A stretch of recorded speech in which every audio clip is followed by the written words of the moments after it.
અમદાવાદથી લંડન જતી ફ્લાઇટમાં સવાર હર્ષિત અને પૂજાનું મોત થયું. નડિયાદના વતની હર્ષિત અને પૂજા આ યુવા દંપતી એર ઇન્ડિયાની ફ્લાઇટમાં લંડન જઈ રહ્યા હતા.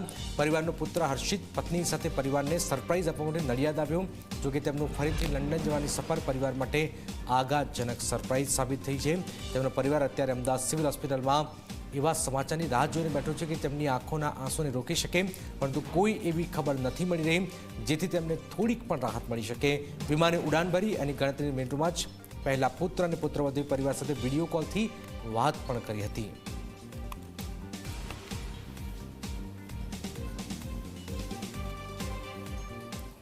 અમદાવાદમાં પ્લેન ક્રેશની દર્દનાક ઘટના, જેમાં 242 જેટલા યાત્રિકો સવાર હતા. એક યાત્રિક બચી ગયો છે, પણ 241 યાત્રિકો એ મોતના મુખમાં ધકેલાઈ ગયા છે. તેમના પરિવારજનો આક્રંદ કરી રહ્યા છે, પણ આક્રંદ પહેલા તેઓ રાહ જોઈને બેઠા છે. એ સવાલનો જવાબ મેળવવા બેઠા છે કે અમને ન્યાય ક્યારે મળશે, અમને જવાબ ક્યારે મળશે, અમને ક્યારે ખબર પડશે કે જે ડીએનએ રિપોર્ટ છે તે મેચ થયો છે કે કેમ. શું તેમની સાથે કોઈ સંપર્ક અત્યારે કરવામાં આવ્યો છે કે કેમ? એવા જ કેટલીક ફેમિલી સાથે ઝી 24 કલાક વાતચીત કરી રહ્યું છે. વધુ એક ફેમિલી સાથે આપણે વાતચીત કરીશું. હર્ષિત અને પૂજા, દીકરો અને દીકરાની વહુ એટલે કે પુત્રવધુ, જેઓ લંડન જવા માટે નીકળ્યા હતા, પરંતુ આ એમની સફર આખરી સફર બની ગઈ. અત્યારે પરિવારજનો રાહ જોઈને બેઠા છે કે કોઈ એક ખબર તેમના તરફથી આપવામાં આવે.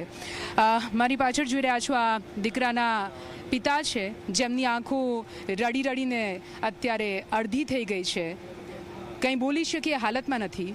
આપણી સાથે અંકલ છે, એમની સાથે વાત કરીશું. અંકલ, તમે નડિયાદથી છો? હા, નડિયાદથી. તમારા દીકરા અને પુત્રવધુ બે આ પ્લેનમાં હતા? હા, મારા નાના ભાઈ છે, મારા ભત્રીજાની બહુ, બંને કાલે નીકળ્યા હતા આ ફ્લાઇટમાં. કેવી રીતે ખબર પડી કે આ પૂરી ઘટના? એ મૂકવા આવેલા 10 વાગે પાછા ગયા હતા, બોર્ડિંગ થઈ ગયું હતું, અને પછી 1 વાગે વિડીયો કોલ પર વાત બી થઈ હતી કે પપ્પા શાંતિથી રહેજો ને, જલ્દી એમ કે હવે પાસપોર્ટને બનાવીને અમારે સેટલ થઈ ગઈ છું એટલે તમને બોલાવી લઈશું. એ બધી આવ્યા ત્યારે સરપ્રાઇઝ વિઝિટ આપી હતી 10 દિવસ.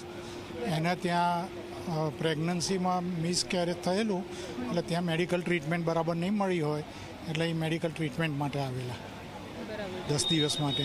અને 12મી તારીખે ગઈકાલે એ જતા હતા. એટલે સરપ્રાઇઝ વિઝિટ આપવા આવ્યા હતા, પરંતુ એમની વિદાય સરપ્રાઇઝ આપી. સરપ્રાઇઝ વિઝિટ અને વિદાય પણ સરપ્રાઇઝ થઈ ગઈ. બહુ ખોટું છે. બહુ ખોટું.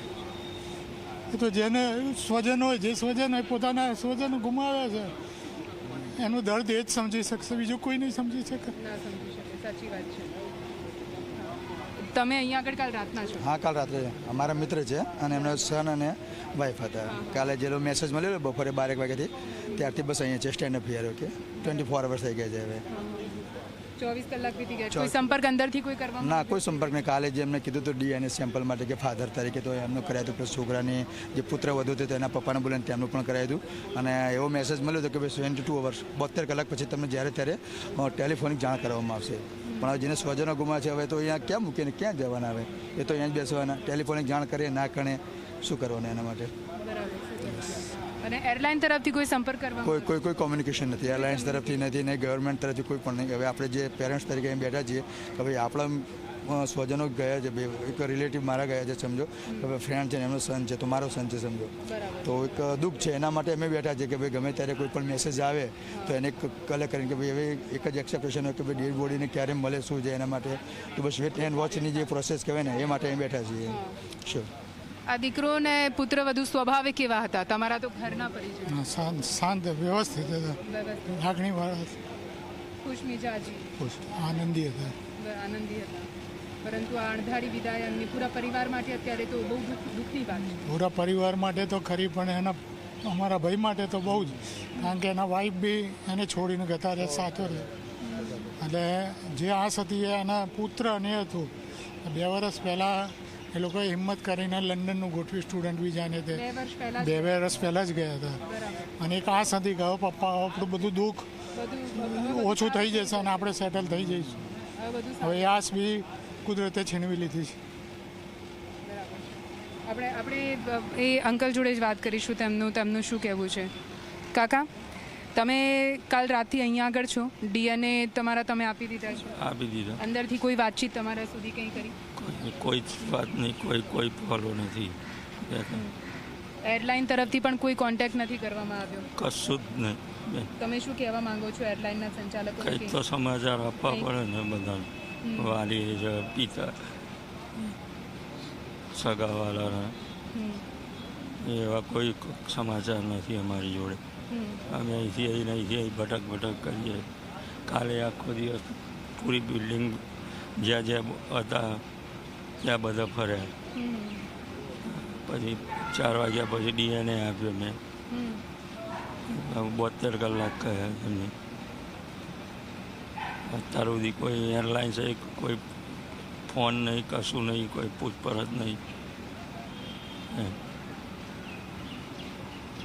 કાકા, તમારો પુત્ર અને પુત્રવધુ તમને સરપ્રાઈઝ આપવા આવ્યા હતા, પણ એમની અણધારી વિદાય. હિંમત રાખો કાકા. એ તો કુદરતને જે ગમ્યું ખરું છે. પ્રશાસને જોવું પડે. પ્લેનમાં પહેલેથી ખરાબી હતી તેને લેન ન કરવું. મને એવા સમાચાર મળે. બાકી સરકારની દુર્ઘટના પછીની કામગીરી અમને સંતોષ છે. પ્રશાસન બધું દોડતું થયું હતું, ધમાધમ બધી સગવડ કરી, બધું આ જતી છે. આટલી બધી પબ્લિકને સાચવવી સરકાર માટે એક એ સારું. અત્યારે બસ અમે તો એ જ પ્રાર્થના કરી રહ્યા છીએ કે તમને ભગવાન હિંમત આપે આ જે અણધારી વિદાય છે તેમાંથી બહાર આવવા માટે. અને અમે બધા તમારી સાથે છીએ. તમારે ક્યારે પણ કંઈ પણ જરૂર પડે છે તો અમે ઊભા છીએ. તમે ગમે ત્યારે તમે અમારો સંપર્ક કરી શકો છો. તો તમે જુઓ, આ પિતા છે. આ પિતાને શું પૂછવું? પોતાના પત્નીને તો પહેલાં જ ગુમાવી ચૂક્યા છે અને હવે પુત્ર અને પુત્રવધુ હતા જેમને બહાર મોકલ્યા હતા. અને એવું હતું કે હવે સૌ સારાવાના થશે, બધું સારું થઈ જશે. દીકરીની માફક એ પુત્રવધુને રાખી, એટલે દીકરો ને દીકરી એક સાથે અણધારી વિદાય.